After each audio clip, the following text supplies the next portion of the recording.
Namun demikian sebenarnya kita coba lihat juga ya, dari yang sekarang di angka 16.900 sekian harga hari ini kami lihat, itu kan sebenarnya juga kalau kami bisa sedikit memberikan pandangan, saat ini juga kita sebenarnya ini siklus juga ya Pak ya. Kita siklus nilai tukar tuh biasanya di awal tahun itu sedikit terdepresiasi. Kenapa? Karena ada demand akan dolar tuh cukup tinggi ya. Pembayaran utang. Pembayaran utangnya BUMN, perusahaan swasta Dan itu asing. utang-utang dolar begitu ya. Dan itu utang-utang dolar gitu ya. Termasuk juga jangan lupa ini udah dekat Ramadan. Oke. Ramadan, Idul Fitri, itu pun kita ada permintaan daging sapi yang biasa kita juga dapat dari impor. Tapi pertanyaan begini pasti ada permintaan. Pemerintah bersiap tadi mempertahankan asumsi rupiah di 16.500 itu untuk APBN 2026, atau memang sudah bersiap juga untuk katakanlah mengubahnya jadi katakanlah 17.000?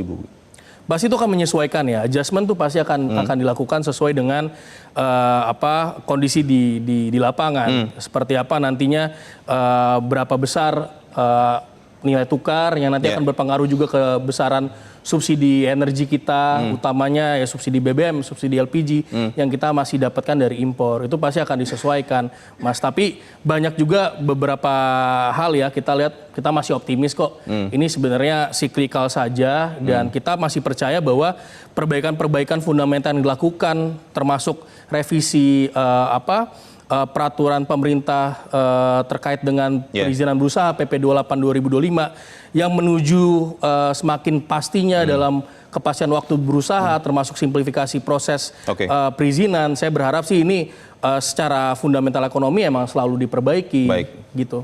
Pak Peter, di ilmu ekonomi kan ada istilah decoupling ya, ketika situasi politik itu terpisah dengan situasi ekonomi.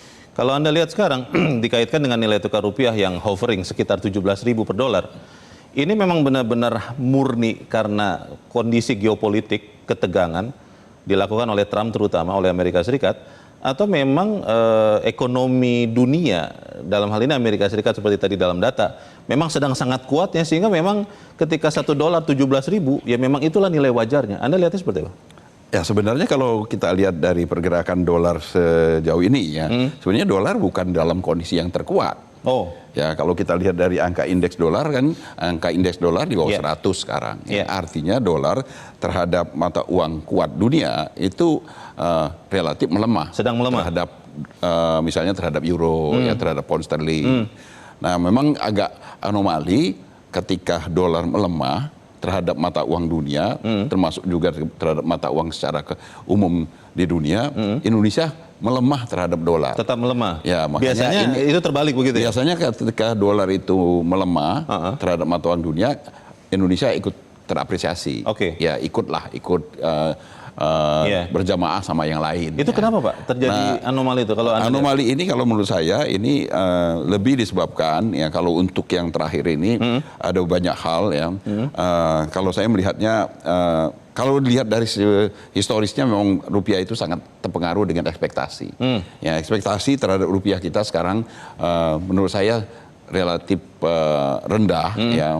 Ada ekspektasi yang berlebihan bahwasanya pelemahan rupiah ini akan berlanjut, ya, sehingga para pelaku ekonomi itu banyak yang berjaga-jaga, terutama untuk mengantisipasi siklus, di mana kita tahu pada sekitar bulan April Mei itu biasanya permintaan akan dolar itu akan sangat besar. Oh, ya, memang di periode itu Maret, April, Mei itu biasanya kan pembayaran dividen dan sebagainya ya. Yang jadi, itu juga harus berbentuk dolar sebagian, pembayaran utang, pembayaran dividen ya, sehingga permintaan dolar itu akan sangat tinggi di tengah kondisi ekspektasi dolar melemah.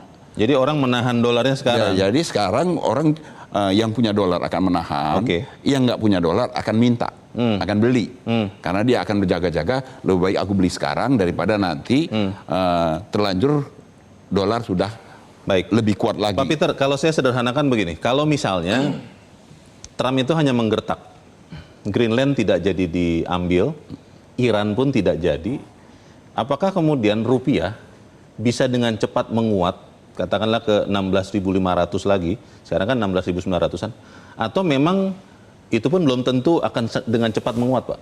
Saya perkirakan bisa dengan cepat ya, karena ini balik lagi yang menggerakkan ini sebenarnya ekspektasi kalau menurut saya. Persepsi dan Itulah ya ekspektasi. persepsi dan ekspektasi pelaku ya. Oke. Itulah yang menyebabkan kemudian suplai dolar itu menjadi tertahan ya sedikit, sementara di sisi lain dengan ekspektasi pelemahan itu semakin banyak orang yang meminta dolar. Baik, Pak Joshua sebagai Chief Economist Permata Bank tentunya kan sangat akrab dengan dealing room ya. Yang sekarang sedang terjadi sebetulnya kalau Anda lihat, itu rupiah yang melemah atau memang dolar sedang menguat. Ini awam banyak mengira bahwa itu terjadi bersamaan begitu ya.